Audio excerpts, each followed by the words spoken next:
métier, c'est psychologue. Voici donc Sandrine.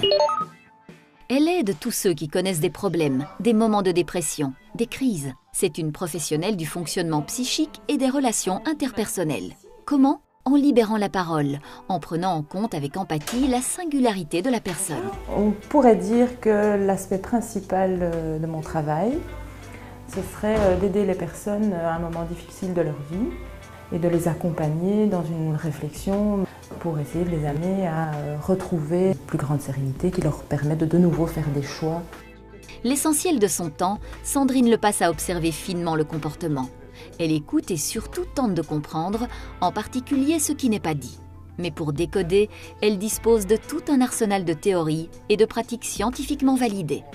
On n'a pas à décider pour les personnes de ce qui serait une bonne voie ou une mauvaise voie, mais d'essayer de repérer ce qu'il en est de la voie de la personne, de ses choix à elle, de son style, et en tout cas d'aider au processus, mais pas de faire le processus à la place. Normalement, Sandrine prend son temps pour traiter les gens, mais il lui arrive d'intervenir dans l'urgence. Et là, il faut être très calme. Il faut avoir une certaine capacité de sang-froid aussi, de supporter des situations parfois difficiles, parfois un petit peu conflictuelles. Il n'est pas question d'être envahi par soi-même quand on doit être disponible pour les autres. La fonction de psy est une sorte de, j'allais dire de garde-fou sans faire de jeu de mots. Il aide les gens à mieux vivre avec ce qu'ils sont. J'ai choisi de faire ces études-là parce que j'avais un intérêt pour, pourquoi il y a des gens qui vont pas bien, ça me touchait.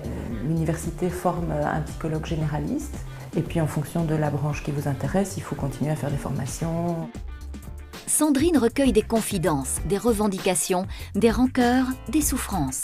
C'est un métier qui requiert une grande exigence morale, qui se pratique seul ou en équipe, mais qui relève toujours du code de déontologie des psychologues et du secret partagé.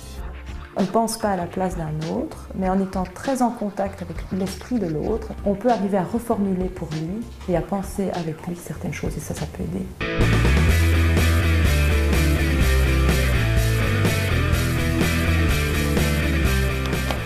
Mon métier, c'est